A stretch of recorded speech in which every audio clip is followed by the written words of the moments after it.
I am Ferdinand Marcos, and I am the President of the Republic of the Philippines. I stand today on behalf of 110 million Filipinos. Hi everyone! Hello Universe, it's me again. Shout out sa inyo mga kababayan. Hello sa mga Marcos Loyalist supporters, Filipino and OFW. Ayan. Pakinggan niyo mga kababayan yung arrival speech ng ating mahal na Pangulo. Sabi ko nga ba sa inyo pag nasa international forum po yan, hindi po nawawala yung lagi niyang ipinapaglalandakan sa buong mundo na ang West Philippine Sea ay talaga namang para sa Pilipinas. Ganyan niya kung gaano niya pinaglaban yan, no? So, para kompleto detalyado, pakinggan nyo. Very short lang to guys, pero mahalaga. See you again on my next upload video. Bye and baboos. God bless Philippines. Ito na. Good morning. I have just attended the 46th Asean Summit and related summits here in Kuala Lumpur, Malaysia. The summit was once again an opportunity to discuss among our fellow ASEAN member states and partners how we should navigate our future together. This amidst the various geopolitical and economic challenges that we face nationally, bilaterally, regionally, and globally.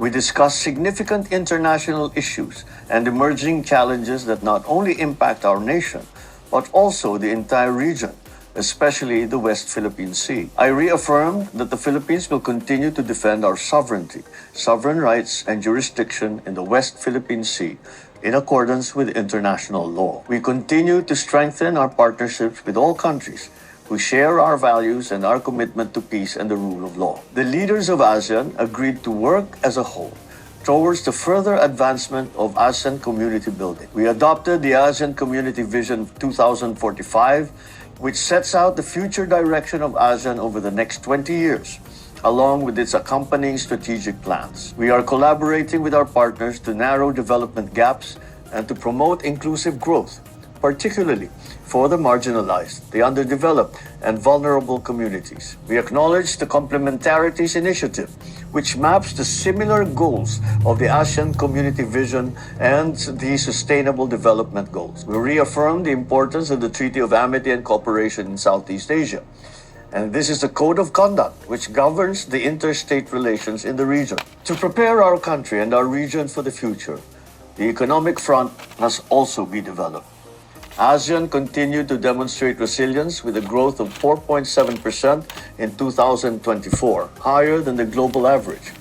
The leaders and I talked about the impact of the imposition of unilateral tariff measures, which pose a threat to a region as economically integrated as ours. We welcomed the establishment of the ASEAN Geoeconomics Task Force, which is an ad hoc specialized high-level advisory body which provides real-time analysis, strategic foresight, and actionable policy recommendations to support relevant ASEAN sectoral bodies. We reaffirmed ASEAN's collective commitment to a rules-based, open, inclusive, transparent, and non-discriminatory multilateral system. We strengthened our trade with external partners with upgrades in the ASEAN Trade in Goods Agreement, amendments in our free trade agreements, and utilization of the Regional Comprehensive Economic Partnership. We welcomed the issuance of the Joint Declaration on Economic Cooperation between ASEAN and the Gulf Cooperation Council. We look forward to its effective implementation. We welcome the progress in trade and customs, sustainable investment guidelines, mobilization of green financing, multilateral power trade, support to micro, small, and medium enterprises, and sustainable tourism, mining, and agriculture, among others. In line with the Philippines' commitment to the development of a common regional framework for ethical and responsible artificial intelligence aligned with ASEAN values, we noted the ongoing development of the Declaration on the establishment of the ASEAN Artificial Intelligence Safety Network. This is a crucial step to institutionalize AI safety, ethics, and governance principles. This economic development goes hand in hand with strengthening the socio-cultural community. We discussed the progress achieved and actions moving forward for education, green jobs, migrant worker rights, civil service, and health. We adopted the ASEAN Creative Economy Sustainability Framework,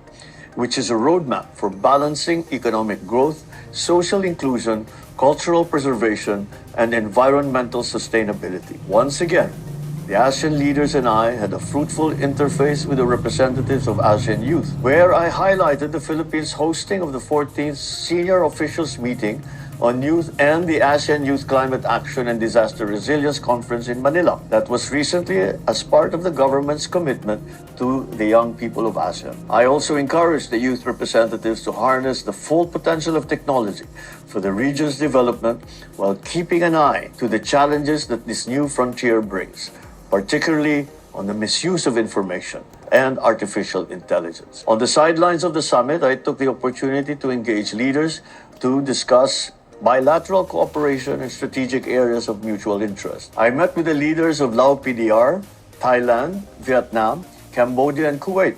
We reaffirmed commitment to strengthen bilateral relations and further advance cooperation on many fields of mutual interest, such as defense, maritime, trade, human resource and development, and education. I especially wish to note that we agreed to explore active ways to boost private sector investments. We expressed openness to cooperating on advanced technologies, AI, and the digital space. I emphasized that welfare, safety, and progress of Filipinos working and living overseas is of paramount importance to my administration. In all my bilateral engagements, one thing is clear.